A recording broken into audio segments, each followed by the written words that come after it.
In this video, I'll show you what I did to upgrade the drive in my Lenovo X1 Carbon Generation 7 laptop from a 512 gigabyte drive to a 2 terabyte drive. First, a little background. I decided to buy a Lenovo X1 Carbon 7th generation laptop. The 8th generation laptops had just been released, and the 7th generation laptops were being offered at a really great discount price. And I didn't need the incremental improvements that the 8th generation laptop offered. So the difficulty, the challenge for me was that the 7th generation Lenovo X1 Carbon laptops could only be ordered with a maximum drive size of 1 terabyte. And I needed a 2 terabyte drive at minimum. Lenovo, interestingly, offered a 2 terabyte drive, not installed, but something you could order as an accessory that you could install yourself. That drive was about $1,400, which was more than the discounted price of the laptop. So I looked to see if I could get a cheaper but reliable drive at 2 terabytes as an option. And I found a Samsung drive that was very highly rated in reviews, and it was a 2 terabyte drive for about $400. So I decided to order the laptop from Lenovo with the smallest drive that I could and get the great discount price, and then separately purchase the 2 terabyte drive and perform a drive upgrade. These are the things you'll need to upgrade your drive. You'll need the laptop. I am upgrading a Lenovo ThinkPad X1 Carbon Gen 7, and I'm upgrading to a 2 terabyte drive. I'm using the Samsung 970 EVO Plus NVMe M.2. It's a VNAND SSD. It looks like this out of the box, and you'll need something that will allow you to connect this drive to the laptop so you can clone the drive that is in the laptop to the higher capacity drive.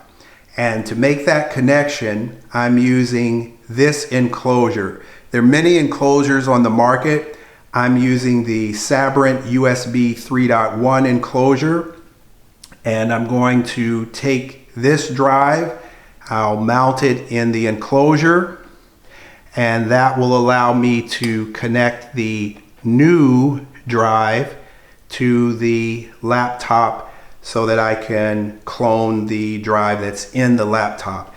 The Sabrent comes with a USB Type-C connector and a USB Type-A connector, and I'd also strongly recommend that you back up your drive in the laptop before you start. I am using a Western Digital My Passport 2 terabyte drive. You should be able to use a lower capacity drive, a 1 terabyte or even a 512 gigabyte drive should be sufficient. Taking a closer look, here's the Samsung 970 EVO Plus. Here is the Sabrent USB 3.1 enclosure. Here is the Western Digital My Passport 2 terabyte hard drive. You will also need some type of cloning software to make a copy of your existing drive to your new drive. There are commercially available paid and free options. I chose to upgrade to the Samsung 970 EVO Plus SSD, and Samsung on its website has free cloning software that's compatible with that drive.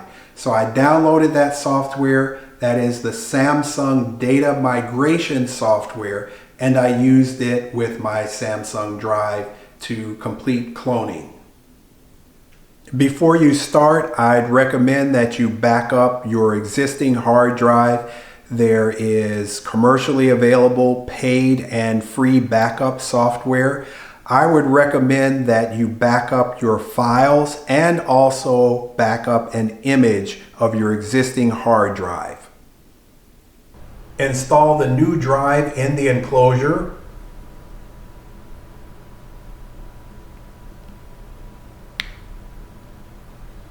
And this enclosure has a screw that is used to hold the drive down, and also when the cover is on, there are screws to hold the cover in place. But because I just need the enclosure to hold the drive long enough for me to complete the clone, I'm actually going to use it and just be very careful without installing any of the screws. You'll have to use your cloning software to clone your existing drive. This is perhaps where I can save you some time and aggravation. I started out trying to clone my existing drive using my Samsung software, and the cloned drive failed. I tried to clone again using two different commercially available software cloning solutions, and both of those attempts to clone failed. And I was starting to get frustrated.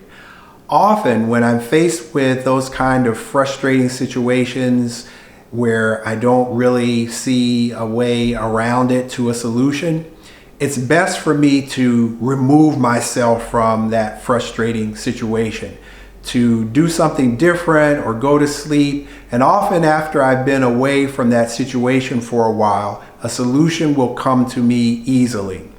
So after my third attempt and third failure to clone my existing drive, I decided to call it a day. It was about midnight and I went to sleep.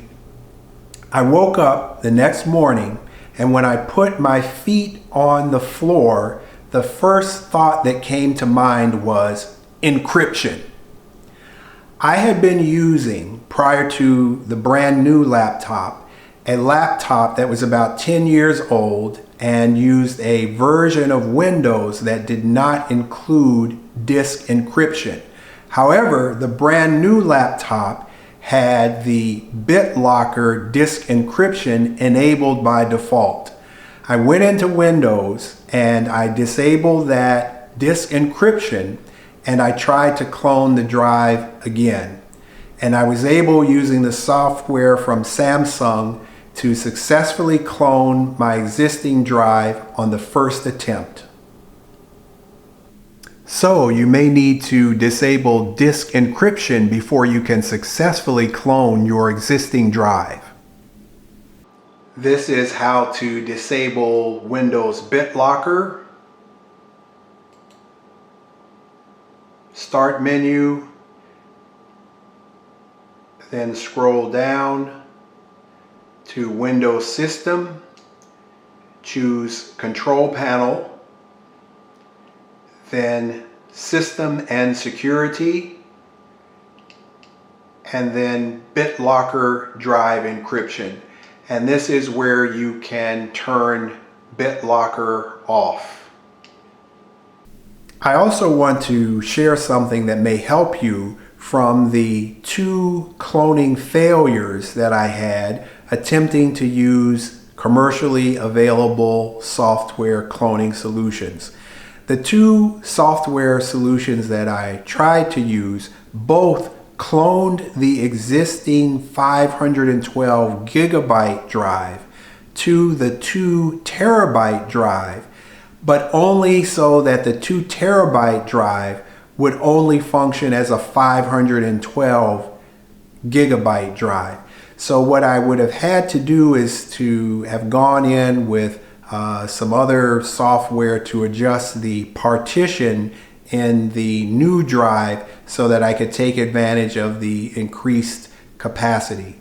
What I liked about the Samsung cloning software is that it did an intelligent clone. It seemed to figure out that I was trying to go from a smaller drive to a larger drive, and it cloned the 512 gigabyte drive to the 2 terabyte drive, copying all the files but making the entire 2 terabytes available to me. When you have successfully cloned the existing drive to the new drive, then you're ready to remove the back cover and replace the existing drive. Before you do that, you need to disable the battery because we'll have the back cover off and we don't want any components to be powered while that cover is off.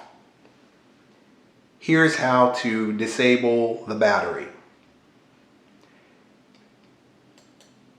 Click Start and then locate the gear for the settings icon. Click there, scroll down and click Update and Security. Then click Recovery. Under Advanced Startup, click Restart Now. Click Troubleshoot. Click Advanced Options. And then click UEFI Firmware Settings. Then click Restart. And wait while the computer switches to the BIOS access screen.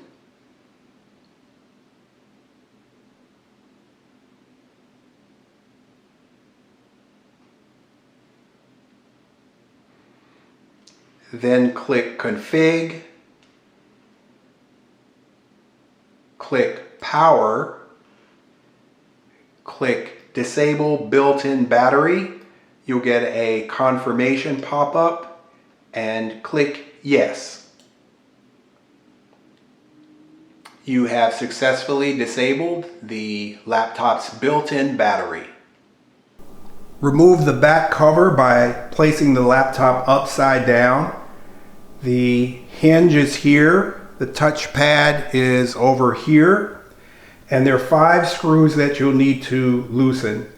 You'll need a small Phillips head screwdriver, and those 5 screws are here, here, here, here, and here. I've already loosened the screws. And what I'll do is I'm just going to start at this edge and pry the back cover up. You may need a credit card or a pry tool.